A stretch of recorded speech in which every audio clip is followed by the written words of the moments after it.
a sickle cell is bad enough in a country like Nigeria, but pushing against all odds and achieving what others who are not even sickle cell can achieve is remarkable.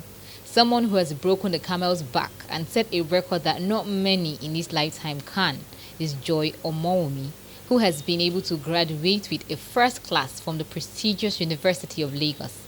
Her life is a manual that many should have, read and emulate because it is inspiring. To achieve this, we have to know, who is Joy Omoni? My name is Joy Omoni. I'm 23 years old. I'm from Oyo State, Nigeria, and I have 4 siblings. I'm the last born of my family. This beauty with brains could not have done it without the support of her family. I was growing up, I didn't feel like a normal kid, kind of, because I had sickle cell anemia, so I was exempted from a lot of things, and I noticed that anytime I played with my peers, I would come back with joint pains and hip pains.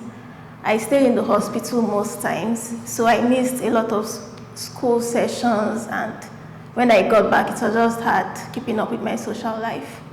So I'll say my childhood was just me being reserved, and that was it. Right from a tender age, her health has always been fragile. Hence, she missed out on classes and changed schools a lot. Okay, sometimes when I stay out of school because of crisis or something, and when I resume back, instead of resuming into previous school that I left, I just feel the urge to just change school and meet new people, and yeah, I changed school a lot, especially my primary school.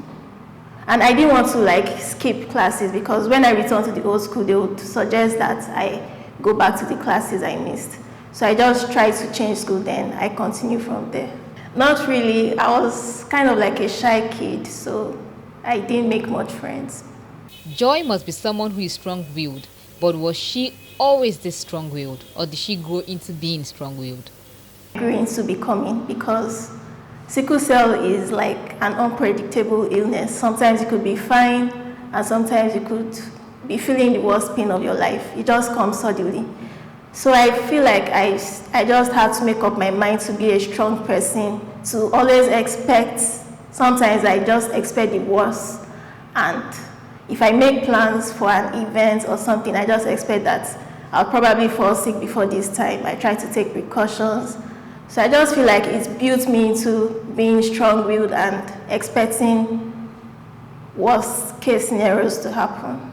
Looking at her challenges and struggles, her family has always been a pillar to her, as they never fail to stand by her through thick and thin. The things I love about my family is their supportiveness, their encouragement. They are very encouraging. They encourage me to be the best, and also not be sad anytime I feel the urge to be depressed. I love designing flyers, logos, and business cards. And I also love taking pictures. I love going out with my friends, going to new places, and taking pictures, posting on social media. Joy Omoni caught the attention of everyone when she posted on social media how she entered UNILAG with 4 legs and finished with her 2 legs. Many commended her after she revealed that she is a sickle cell diagnosed with avascular necrosis of the hip bone. But when did all this start? And what is sickle cell? Because it is a common health condition, but most people do not actually know what it is. Sickle cell is something I was born with. I inherited the genotype from my parents. They were both AS. So growing up, my mom noticed that I used to cry a lot, probably because I was feeling a lot of pain. So she took me to the hospital, and they told her to run tests. And at 1 year old, she ran the genotype test, and they discovered that I was sickle cell. Many have heard of people who are sickle cell and how most of them die young, or how they always need so much attention and care in order to function. But not everyone knows what sickle cell is. Sickle cell is a disease that children inherit from their parents if their parents are not compatible, like if their parents' genotypes are not compatible. They tend to inherit the S gene from their parents. And this disease results in a sickle-shaped red blood cells instead of the normal-shaped, round-shaped red blood cells. So my blood cells are sickle-shaped, and because of this, there's low supply of oxygen in my body, and also when the blood is flowing, they tend to hook instead of a smooth blood flow. Those sickled shape tend to hook just this way. So they block blood flow and cause pain in the body. Avascular necrosis is a condition where the bone tissues degenerate and they die off. So it stops blood flow from happening in the body. So avascular necrosis of the hip is the necrosis, like a bone death in the hip area, in the hip joint. The avascular necrosis was not diagnosed from when I was little. It was something I developed in 2016, just a few days after I got admitted into the hospital. I was feeling a lot of pain in my hips, and I initially thought it was a normal sickle cell crisis. So I was taken to the hospital for treatment. They were treating me for the pain crisis, but the pain persisted, so they referred me to an orthopedic hospital because I couldn't walk. And that was when they diagnosed me of avascular necrosis after running some x-rays. And they also said that I would not be able to walk until I had both hips replaced. No, it didn't happen. I resumed with the walking frame. And after resuming with the walking frame, I got a lot of attention from using the walking frame. I didn't know what was running through people's mind. People looked at me with pity and all of that. So I got tired after a year of using it. I said I was going to drop it, even if it would take me to limp and feel the pain.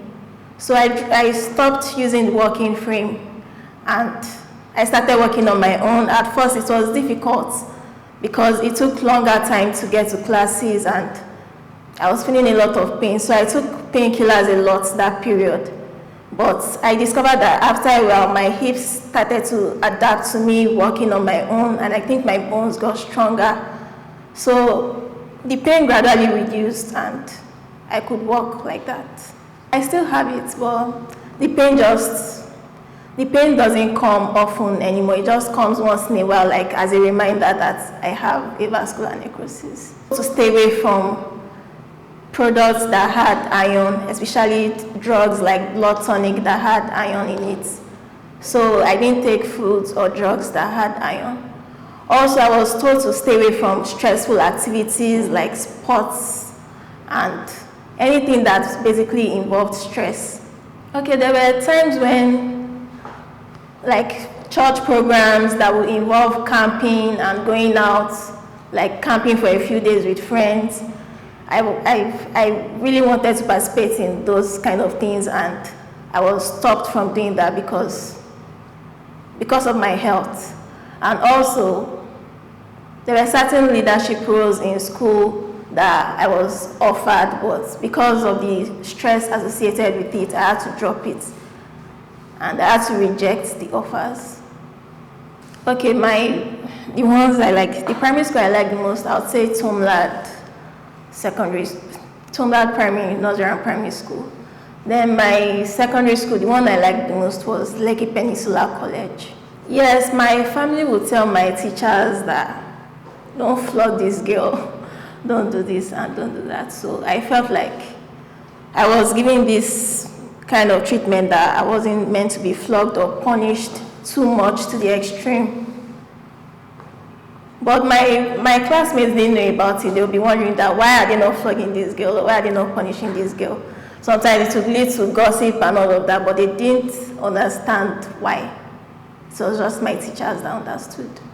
Yeah, we are not close anymore, but I still talk to them.